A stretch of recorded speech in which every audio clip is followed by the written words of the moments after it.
기도하겠습니다. 하나님 아버지, 그동안 열왕기서 말씀으로 저희들 인도하여 주신 것을 감사합니다. 오늘 유다의 마지막 이제 종말과 또 하나님이 이루시는 새로운 일을 배우기 원합니다. 열왕기서 말씀이 끝까지 우리에게 새로운 하나님의 역사에 대한 시각을 넓히고 우리의 마음을 새롭게 할 수 있는 계기가 될 수 있도록 도와주십시오.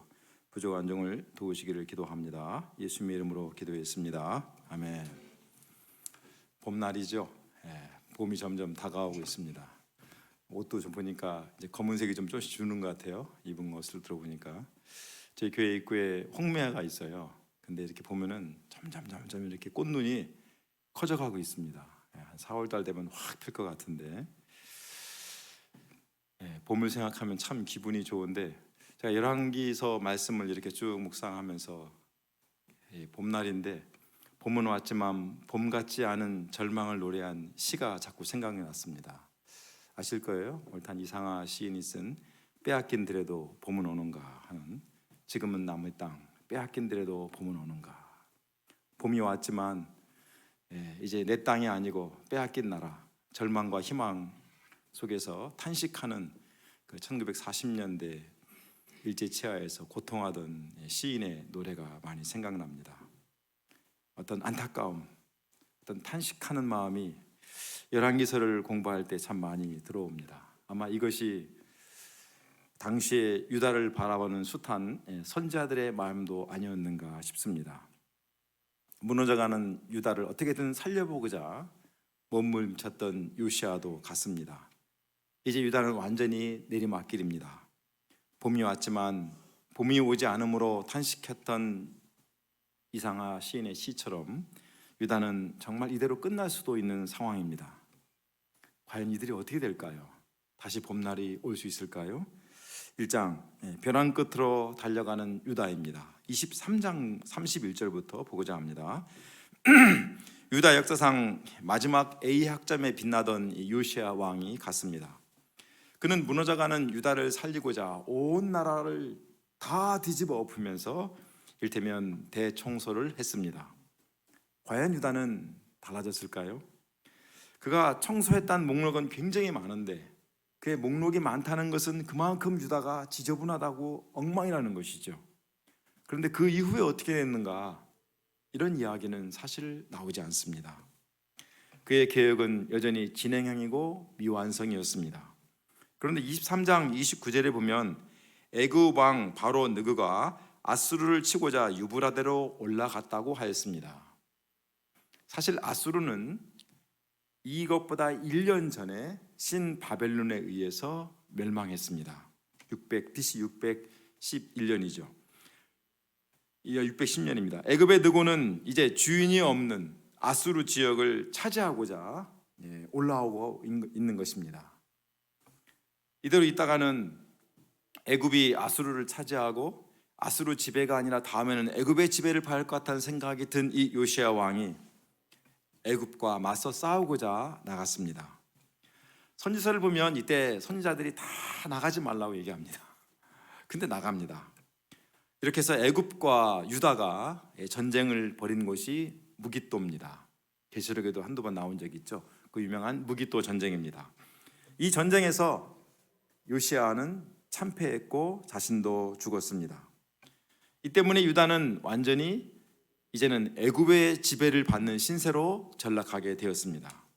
사실 이때부터 유다는 회복 불능에 마지막에 있는 힘을 짜서 쏟아부어가지고 실패했으니까 이제 완전히 신용불량자 상태로 된 것입니다. 요시야 이후에 그의 아들 여호아하스가 왕이 되었습니다. 석 달을 통치한 그는 조상들의 모든 행위대로 여호와 보시기에 악을 행하였습니다. 그런데 무깃도 전쟁 이후에 새로운 지배자가 된 애굽의 느고가 그를 라블라에 가두어 예루살렘에서 왕으로서의 역할을 못하게 했습니다. 그리고 은 100달란트 4톤쯤 됩니다. 금 1달란트는 40kg가 아니고 34kg입니다. 금과 은의 달란트 무게가 좀 달랐다고 그래요. 엄청난 양의 벌금을 내게 했습니다. 가뜩이나 어려워서 간당간당하던 유다 살림을 완전히 거덜내 가지고 더 이상 힘을 쓰지 못하도록 한 것이죠. 그리고는 아예 석 달 만에 여호아스를 내리고 요시아의 아들 엘리야김을 왕으로 세웠습니다. 그리고 이름도 여호야김으로 바꾸고 여아하스 왕은 애굽으로 인질로 데려갔습니다. 고려 말에 원나라가 내려와가지고 몽고가 내려와가지고 자기들 마음대로 왕의 이름을 충렬왕, 충선왕으로 바꾸고 왕자들을 막 데려가고 애굽 공주와 이렇게 왕비를 삼게 하고 어떤 그런 어떤 역사의 이 비극이 이 약소국이 겪는 패턴으로 나오고 있습니다. 여호야김은 힘이 없으니까 애굽이 요구하는 대로 은과 금을 내주었습니다. 나라에 돈이 없으니까 백성들에게 조금씩 할당해가지고 금을 거두어서 은을 거두어서 세금을 바쳤습니다. 한때는 주변의 나라들에게 조공을 받고 상납을 받고 큰 소리를 치던 나라였는데 지금은 이 조폭에게 시달리면서 상납금을 바치는 힘없는 시장 상인처럼 유다가 전락해버린 것을 볼 수 있습니다. 그런 가운데도 여호야김은 조상들이 행한 모든 일을 따라서 여호와 보시기에 악을 행하였습니다. 이런 유다가 어떻게 될까요? 24장은 이제 유다를 향한 바벨론의 침략을 다룹니다. 1절에 보면 여호야김 시대에 바벨론의 왕 느부갓네살이 올라왔습니다. 이때가 BC 605년으로 바벨론의 1차 침입입니다. 유다를 바벨론이 3번에 걸쳐 침입하는데 이때 1차 침입입니다.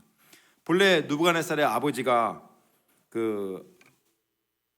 아수르가 차지했던 이 제국을 다 차지하고자 전쟁을 벌였는데 그때는 애굽의 느고에게 밀려가지고 뜻을 이루지 못하고 죽습니다.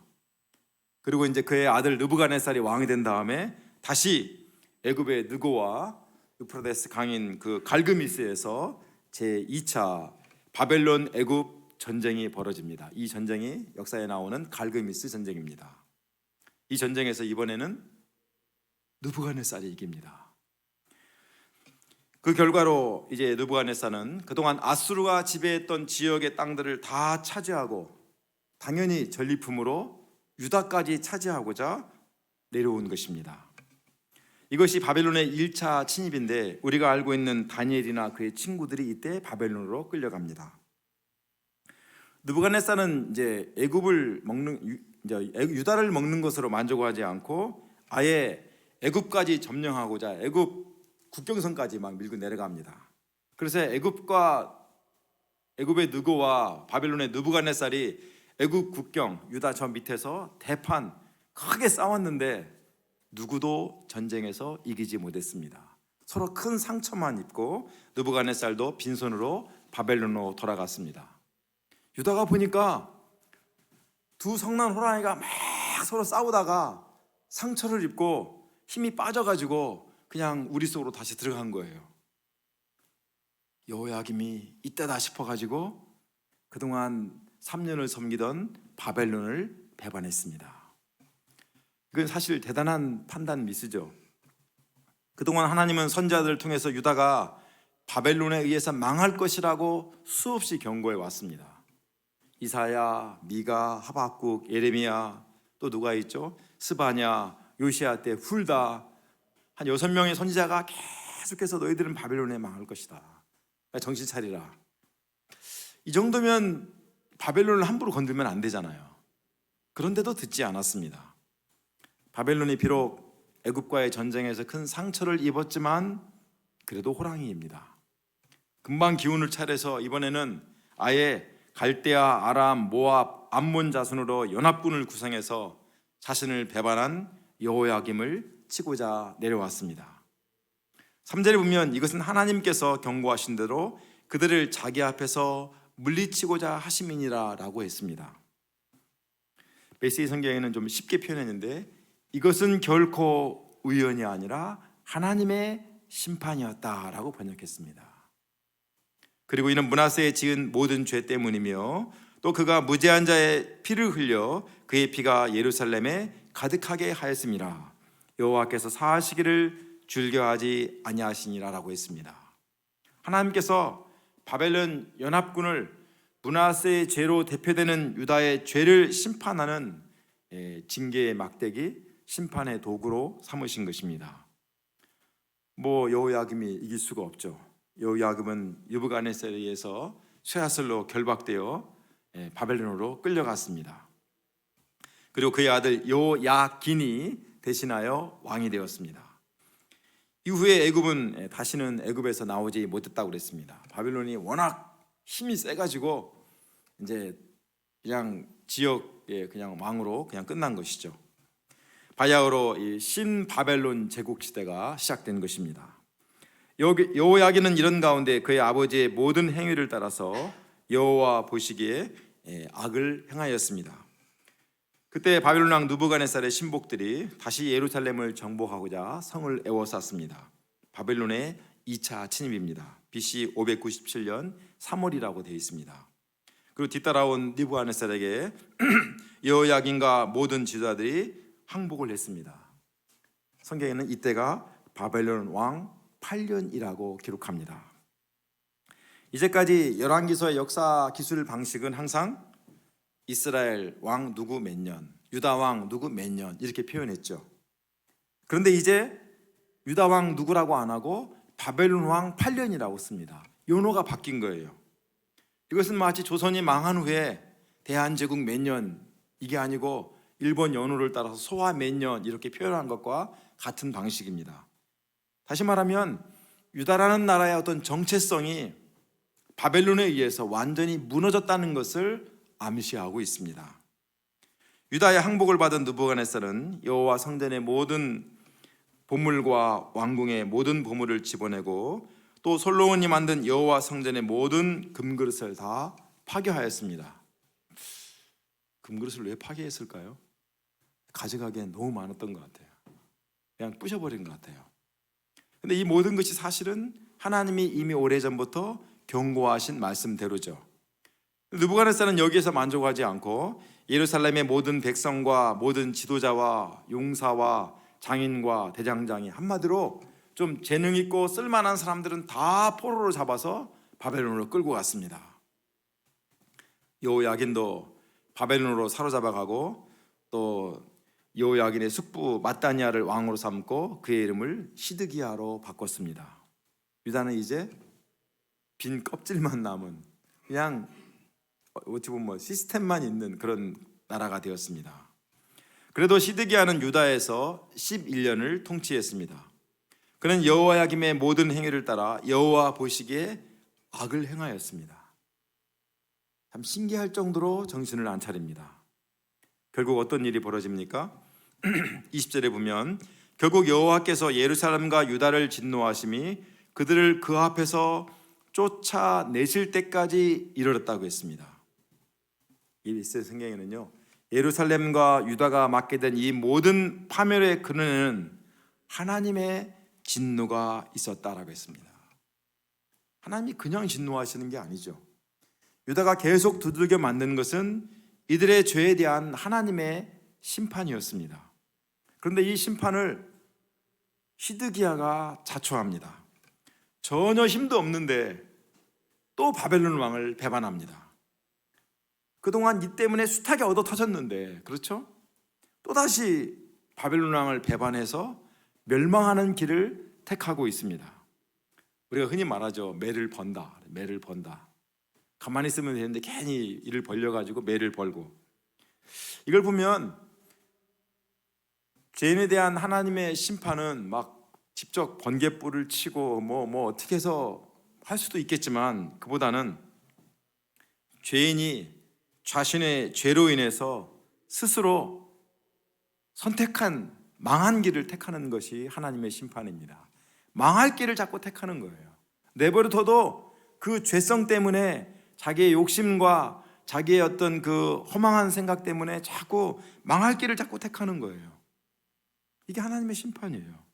한마디로 스스로 벼랑 끝으로 달려가는 것입니다.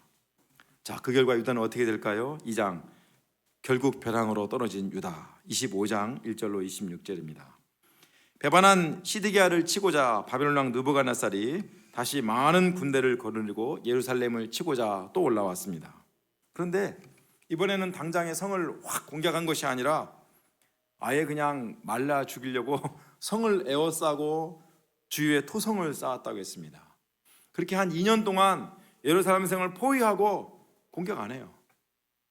예루살렘은 성 위에 세워진, 언덕 위에 세워진, 해발 600m 위에 세워진 성입니다. 그 당시에는 다 언덕 높은 데 세웠죠. 그러니까 물 문제, 식량 문제가 심각합니다. 물 문제는 어떻게 해결했는데 이 식량은 2년 동안 감당할 수가 없는 거예요. 식량이 다 떨어지고 기근이 심하니까 견디다 못한 군사들이 무너진 성벽 사이로 도망가기 시작했습니다.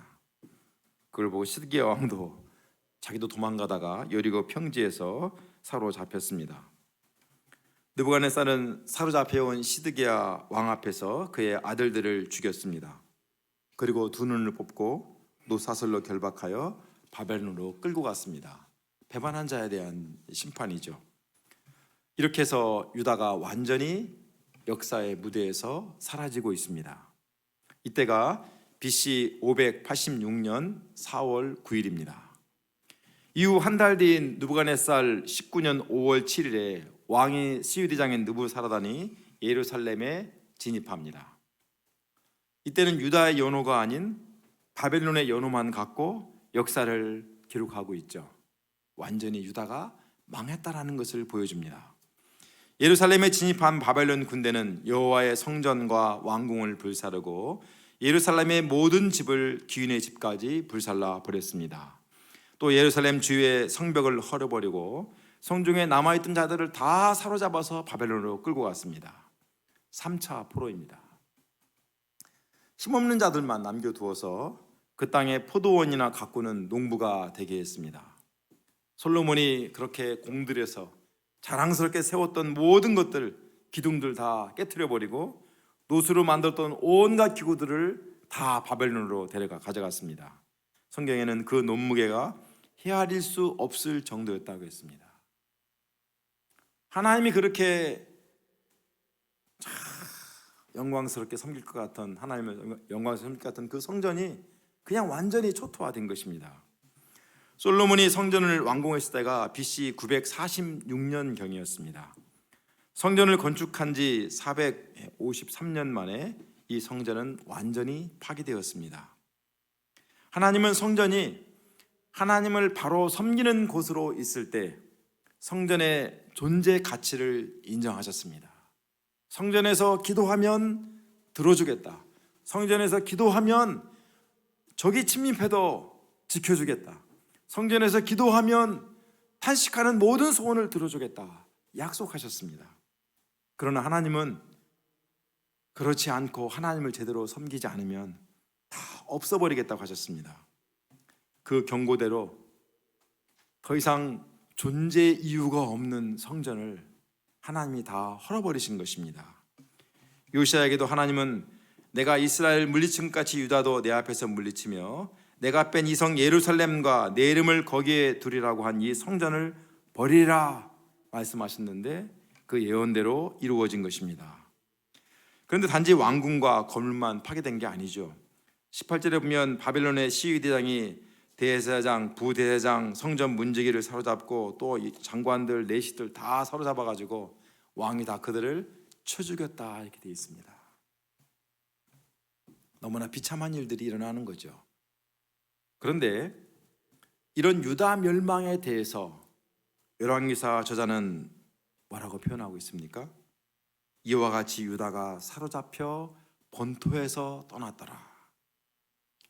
이와 같이 유다가 사로잡혀 본토에서 떠났더라. 어때? 이게 좀 맞는 표현 같습니까? 보통 역사가들이 저술하는 역사서의 표현이라면 이렇게 유다는 완전히 망했다. 그들은 역사의 무대에서 사라졌다. 아니면 유다는 완전히 바벨론에게 먹혔다. 이렇게 표현하고 끝나는 것이 일반적인 역사 기술 방식이겠죠. 그런데 유다가 사로잡혀 본토에서 떠났다. 메시지 성경은 유다는 자기 땅을 잃고 포로로 끌려갔다라고 되어 있습니다. 어떤 차이가 있는 것 같아요? 자기 땅을 잃고 포로로 끌려간 것은 맞죠. 이것은 역사의 비극이고 절망이죠. 그런데 이 표현에는 그래도 아직 완전히 끝난 것은 아니다라는 여운이 남아 있습니다. 마치 죄를 짓고 범죄자가 된 사람이 경찰서에 끌려간 것 같은 느낌을 받아요.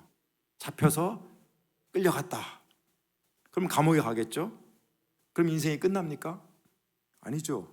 그 죄에 대한 형벌이 끝나면 다시 집으로 돌아올 수 있는 것처럼 유다도 지금은 자기 땅을 잃고 포로로 끌려갔습니다. 자신들의 죄 때문에 죄값을 치르고자 끌려간 것입니다. 그렇지만 다 끝난 게 아니죠. 포로로 끌려갔을 뿐이에요. 이 형벌의 기간이 끝나면 다시 돌아올 수 있다는 여운이 잔잔히 남아 있습니다. 여운만이 아니라 실제로 선지자들의 예언이 다 그러했습니다. 열왕기서는 망해버린 가운데 포로로 끌려와 있는 유다 백성들을 품고 쓰여진 것이라고 했습니다. 자, 내가 나라가 망해서 바벨론에 포로로 끌려와 있어요. 그럼 무슨 생각이 들겠습니까? 그래도 크게 아마 두 가지 생각이 들 것 같은데, 왜 자신들이 바벨론에 포로로 끌려왔는가 하는 생각이 제일 많이 들겠죠. 그래도 하나님의 백성인데, 하나님과 언약을 맺은 유일한 백성인데, 하나님을 섬기는 성전도 정말 폼나게 있었는데 어쩌다 이렇게 돼 있을까? 무엇이 자신들의 운명을 이렇게 만들었을까? 왜 이렇게 됐을까? 왜 망했을까? 정말 궁금하겠죠. 뭘 잘못했다고 그러는데 무엇을 잘못했고 어디서부터 어긋났는가 정말 이들은 알고 싶었을 것입니다. 열왕기서는 그것을 왕들을 통해서 왕의 렌즈를 가지고 왜 이들이 여기까지 오게 되었는가, 왜 망했는가, 그것을 이야기하고 있습니다. 그런데 그것만 알면 사실 소용이 없죠. 그래서 망했어. 그럼 어쩌라고 그러겠죠? 속만 쓰리죠. 우리 아버지 좀 잘 좀 하시지, 우리 할아버지 좀 하나님 좀 제대로 섬기지, 왜 그래가지고 내가 이 바벨론의 노예로 오게 됐는가, 이런 탄식만 할 뿐이죠. 앞으로 어떻게 될 것인가 하는 문제가 궁금하겠죠. 그럼 우리는 어떻게 될 것인가? 계속되는 질문이 아니겠어요? 과연 우리가 희망이 있는가? 바벨론을 끌어왔는데 과연 우리에게 희망이 있긴 있는 것인가? 과연 이들에게 희망이 있을까요? 먼저 희망의 싹을 보여줄 것 같은 사건이 유다에서 일어납니다. 22절에 보면 유다 땅에 머물러 있던 자들은 느부갓네살이 남긴 자들이었습니다. 왕은 그 중에서 그달리아로 하여금 남은 자들을 관리하는 일종의 총독, 일종의 행정집행관으로 세웁니다. 그달리아를. 그런데 이를 들은 남은 자들은 다 그달리아가 있는 미스바로 왔습니다. 자, 예루살렘은 이제 없는 거예요. 미스바 옆 동네에 가서 이제 거기다 조그맣게 이제 행정 막사 하나 짓고 관리하는 거예요. 그달리아는 이들에게 갈대아인을 섬기기를 두려워하지 말고 바벨론 왕을 섬기도록 하였습니다. 더 까불면 안 된다는 거죠. 그러면 평안하리라 했습니다. 이것은 지금으로서는 이들이 할 수 있는 유일하고도 최선의 길이기도 했습니다. 그런데 그달리아가 총독이 된 지 불과 2달이 되었을 때였습니다. 왕족인 이스마엘이 부하 10명을 데리고 와서 그달리아를 쳐서 죽였습니다. 또 그와 함께 미스바에 있는 유다 사람과 갈대아 사람을 죽였습니다. 자, 겉으로 보면 망해버린 유다 왕국의 복원을 시도하는 것처럼 보입니다. 일종의 독립운동이라고 할 수 있죠. 조선 총독부를 폭파하고 대한독립 만세를 외친 어떤 그런 이미지를 생각할 수 있는데, 그러면 유다는 아직 살아있다, 희망의 싹이 있다, 이렇게 말할 수도 있겠죠. 그런데 이 사건을 기록한 예레미야서 41장에 보면 전혀 그런 것은 없습니다. 이 사건은 그달리아를 따랐던 요하난과 그의 불만을 가진 이스마엘 사이의 권력 다툼으로 벌어진 일이라고 예레미야서는 기록하고 있습니다.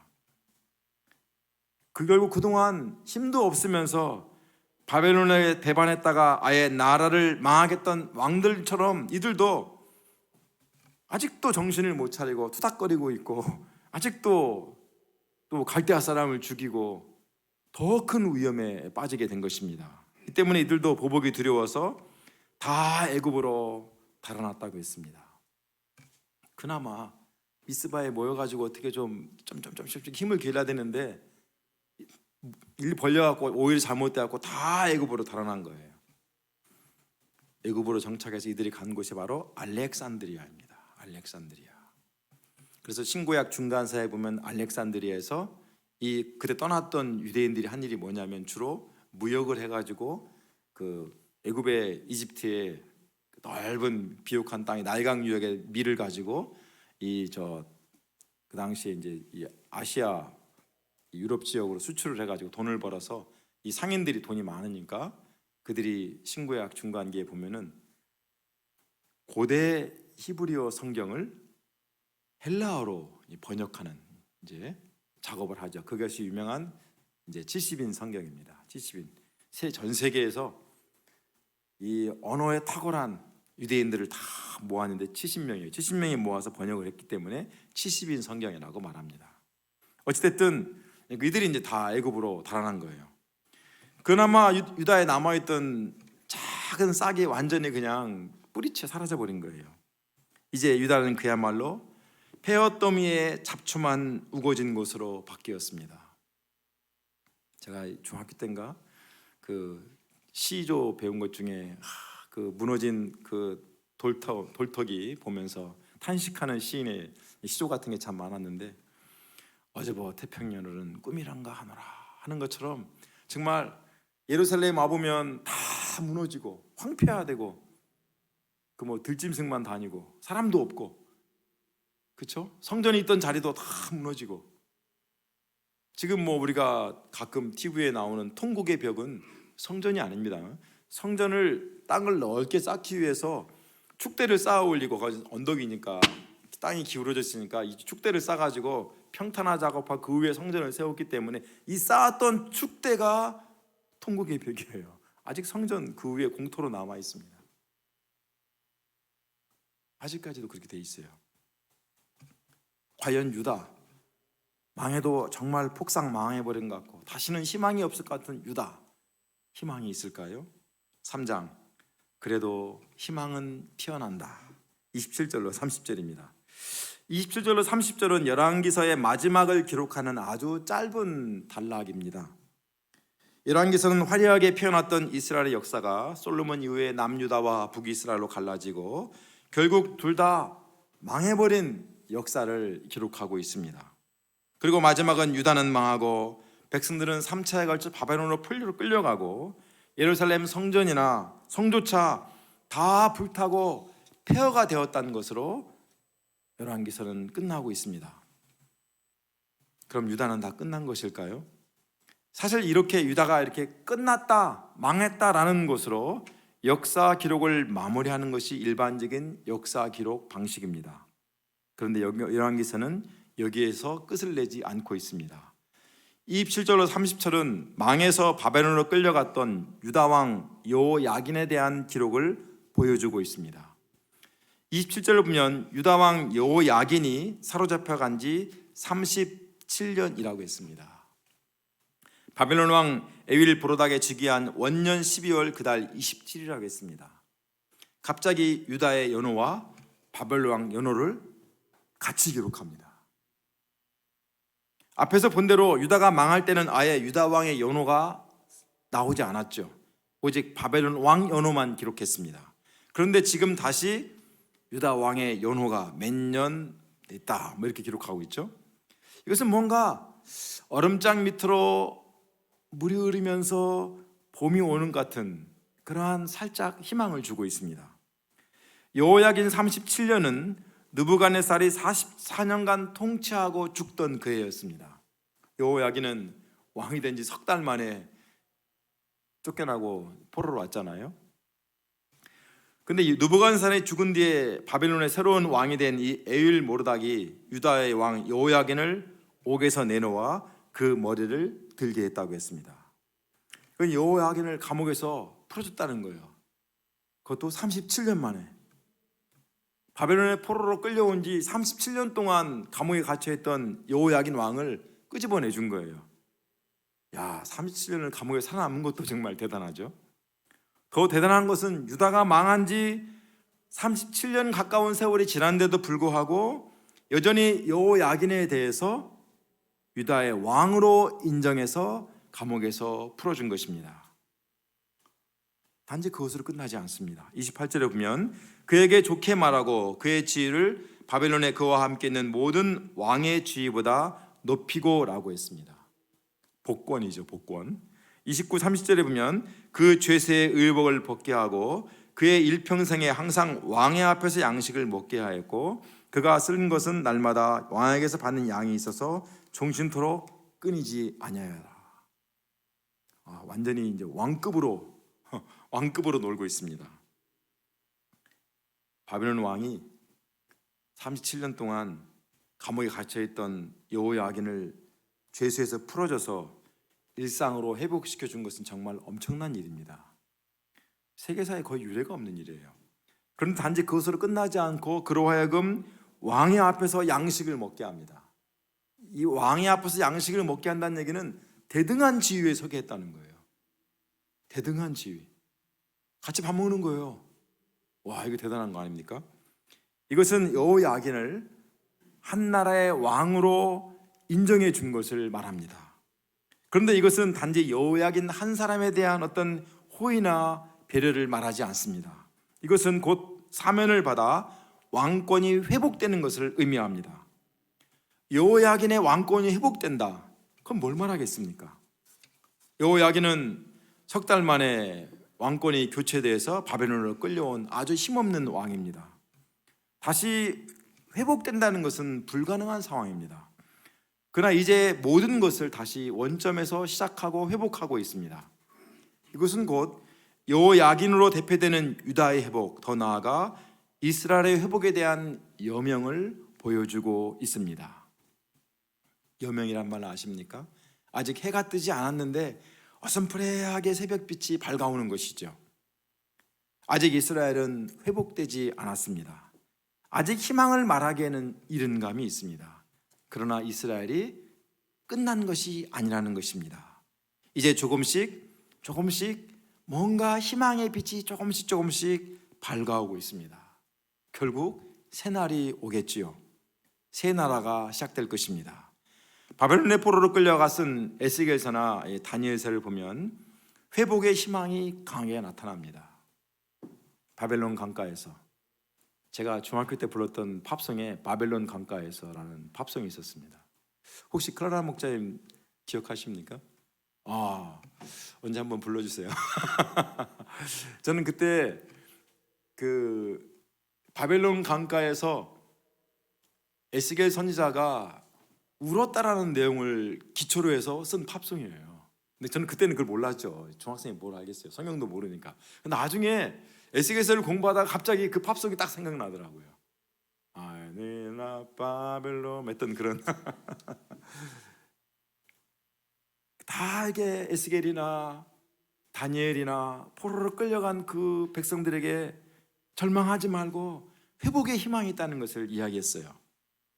그런데 열왕기서는 그것을 말로 하는 게 아니라 여호야긴이 변화된 위상을 통해서 회복에 대한 희망을 보여주는 것으로 열왕기서는 끝을 맺고 있습니다. 한마디로 우리 아직 안 죽었어, 이런 거죠. 재밌는 것은 여호야긴이 포로로 끌려와서 감옥에 갇힌 지 몇 년 됐어요? 37년입니다. 하나님이 예언하시기를 70년 동안 포로 생활할 거라고 그랬죠. 절반이 넘은 거예요. 일정한 기간 동안 감옥에 갇혀 있었으니까 이제부터는 신분을 바꿔주는 것이죠. 자, 오늘 열왕기서 마지막 강의의 타이틀은 뿌리를 뽑아 옮기신 하나님이라고 했습니다. 뿌리를 캐서 버린 하나님이 아니라 뿌리를 뽑아 옮기셨다고 그랬습니다. 하나님 왜 뿌리를 뽑아 옮기셨을까요?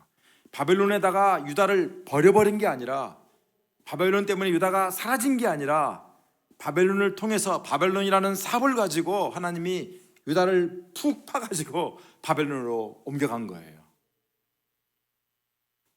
제가 며칠 전에 한 2그루 나무를 옮겨 심었어요. 좀 좋은 자리로 옮겨 심었어요. 안 되겠다 싶어가지고. 나무를 옮기면 처음에 나무들은 몸살을 합니다. 올해는 뭐 꽃을나 열매를 보기 좀 힘들겠다 하지만 앞으로는 훨씬 나아지겠죠. 바벨론에서 유다는 고생을 많이 합니다. 너무 힘들었겠죠. 그러나 자리를 잡으면 새로운 희망 가운데 그들이 회복하면 더 잘 자랄 수 있겠죠. 결국 유다는 망한 것이 아니라 하나님은 새롭게 자라도록 하시고자 바벨론으로 옮겨가신 겁니다. 도저히 더 이상 볼 수 없으니까, 다 썩었으니까, 완전히 망했으니까 안 되겠다 싶어서 바벨론의 삽을 터서 저쪽으로 옮기신 거죠. 우리는 때로 내가 원하는 자리가 아닌, 내가 바라는 것이 아닌 상황에 처할 때가 있습니다. 이게 아닌데, 내가 원하는 것은 이게 아니었는데, 그런 일을 겪는 것은 누구나 힘든 일입니다. 그러나 하나님은 오히려 이를 통해서 나를 더 크고 제대로 자라게 하고자 하신다는 것을 배우게 됩니다. 하나님의 심판은 나를 벌주고 망하고 끝내려는 것이 아니라 나를 제대로 바꾸시기 위한 것입니다. 나를 캐서 불질러버리고 불태워버리고 그냥 쓰레기통에 던져버리는 것이 아니라 나를 캐서 좀 고생이 되더라도 제대로 키우고자 징계하시는 것이라고 이해할 수 있습니다. 우리는 그동안 열왕기서를 통해서 역사의 주관자 하나님, 또 하나님이 우리에게 원하시는 가장 중요한 것이 무엇인가를 보았습니다. 무엇보다 반복되는 죄악에도 불구하고 오랫동안 참으시며 뿌리를 캐서 옮기시더라도 다시 시작하시는 소망의 하나님을 볼 수 있습니다. 우리가 이 소망의 하나님을 바라볼 수 있기를 바랍니다. 지금은 당장은 어렵고 힘들지라도 다시 회복의 여명을 보이시며 다시 새 일을 시작하시는 이 하나님이 우리의 하나님이십니다. 우리의 하나님은 결코 포기하지 않으시고 결코 버리지 않으시고 결코 불살라버리지 않으시고 다시 시작하시며 다시 새 희망 가운데 갖고 가시는 하나님이십니다. 이 하나님께 감사와 찬양을 드리며 열왕기서를 마치겠습니다. 기도하겠습니다. 하나님 아버지, 오늘 우리에게 열왕기서 말씀을 통하여서 이제 하나님이 이루시는 역사의 파노라마를 보게 하셔서 감사합니다. 유다가 끝까지 하나님을 버리고 반역함으로 결국은 징계를 자초하고 벼랑 끝으로 떨어지고 역사의 무대에서 힘없이 사라지는 것 같은 일을 보았습니다. 그러나 하나님은 그 긴 세월 동안 그들을 참으신 것 이상으로 그들을 다시금 시작하시며 희망의 싹으로 그들을 도우셔 가시는 하나님을 바라보게 하셔서 감사합니다. 주님, 우리가 당장은 어렵고 힘들지라도 나의 하나님을 바라보게 도와주십시오. 어떤 가운데서 나를 오래 참으시며 소망의 싹으로 키워가시는 그 하나님을 바라보며 믿음을 지키고 인내할 수 있는 저희들이 될 수 있도록 도와주시옵기를 기도합니다. 감사하며 예수 그리스도의 이름으로 기도하였습니다. 아멘.